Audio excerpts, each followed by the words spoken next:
been talking about Jesse telling us we are somebody. I am somebody. And he wasn't just talking to young black boys like Isaiah, though he loved them fiercely. He wasn't just talking to young black girls to help them believe, though he believed in them. He was talking about everyone who was left out, everyone who was forgotten, everyone who was unseen, everyone who was unheard. And in that sense, he was expressing the very essence of what our democracy should be. The ideals at the very heart of the American experiment.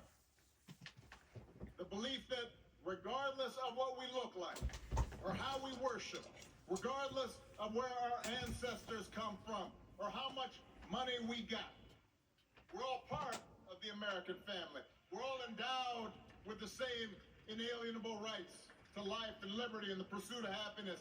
We're all obligated to answer the call and step forward and take responsibility for making wrongs right and for caring for our neighbors and bringing the reality of America a step closer to its glorious ideals. And answering that call isn't always easy. And Reverend Jackson and his family knew that better than most. To do what he did, he would endure all kinds of hatred and setbacks and betrayals and doubters and death threats.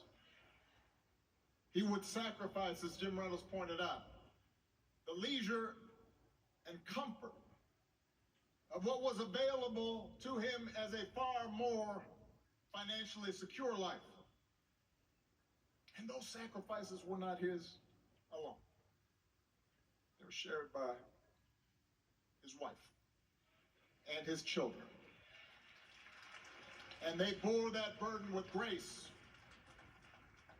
and strength. I got to know the Reverend and his family over the years, and as I watched his children follow his example of service, I came to appreciate the conviction that drove him, that he had passed on, the faith that guided him and that he had passed on. And it was a faith that didn't waver, a flame that burned bright, even as his body began to fail. The last time he and I had a chance to visit in person, he was already ailing. It was getting difficult for him to stand, difficult for him to speak. We were in Hyde Park, in a hotel room. I embraced him and figured we'd just have a low-key visit. Maybe he'd need some rest. And he starts coming up with this project and this initiative and issues I needed to look into. And here's some commentary that he would suggest, and some phrasing that he thought might work, and maybe we might co-write an article.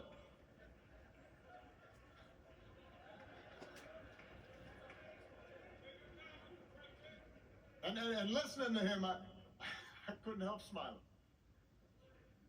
Because it took me back. And I started reminiscing with him about those Saturday mornings at Push and the breakfast that he'd host, you know, away from the full meeting. And I didn't get a chance to go to that until I was a state senator, and probably Meeks invited me. So I was like, you know, I was tagging along with Meeks. And he'd pull out a piece of paper. You know, he'd scribbled some stuff, and he'd start passing out assignments and pulling together working groups and asking for updates on the latest campaign. And I'll admit, let's face it, those sessions could run a little long and did not always follow Robert's Rules of Order.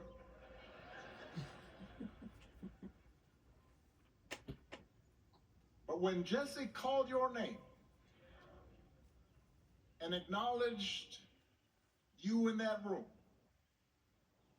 especially if you were young, especially if you were just coming up, especially if you weren't sure you could pull off what you thought you might be able to do, especially when you needed help.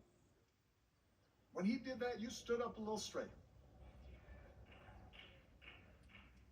You knew you'd been seen by this giant.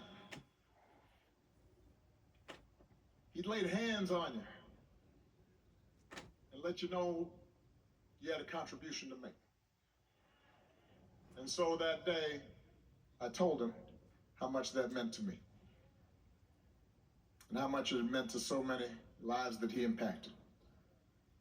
And I told him thank you, because I'd always be grateful for that legacy of hope.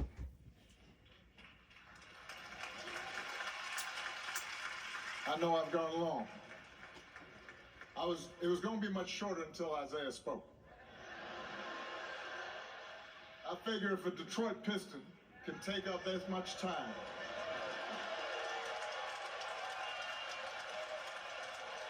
it was beautiful, and I mean that.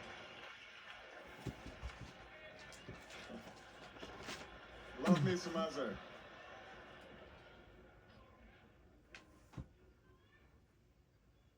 We are living in a time when it can be hard to hope.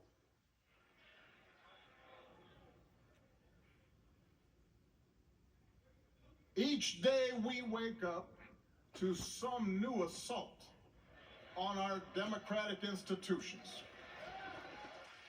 Another setback to the idea of the rule of law.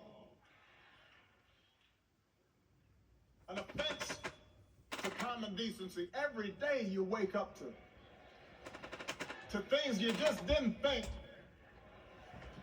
were possible. Each day we're told by those in high office to fear each other and to turn on each other, and that some Americans count more than others, and that some don't even count at all. Everywhere we see greed and bigotry being celebrated, and bullying and mockery masquerading as strength. We see science and expertise denigrated, while ignorance and dishonesty and cruelty and corruption are reaping untold rewards. Every single day we see that, and it's hard to hope in those moments. So it may be tempting to get discouraged, to give in to cynicism. It may be tempting for some to compromise with power and grab what you can, or even for good people to maybe just put your head down and wait for the storm to pass. But this man, Reverend Jesse Louis Jackson, inspires us to take a harder path. His voice calls on each of us to be heralds of change, to be messengers of hope, to step forward and say, send me. Wherever we have a chance to make an impact, whether it's in our school, or our workplaces, or our neighborhoods, or our cities. Not for fame, not for glory, or because success is guaranteed, but because it gives our life purpose. Because it aligns with what our faith tells us God demands.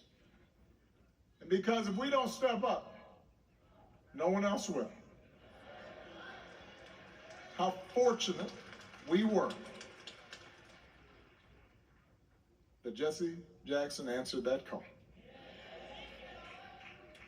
What a great debt we owe to him. May God bless Reverend Jackson. May he rest in eternal peace. God bless you.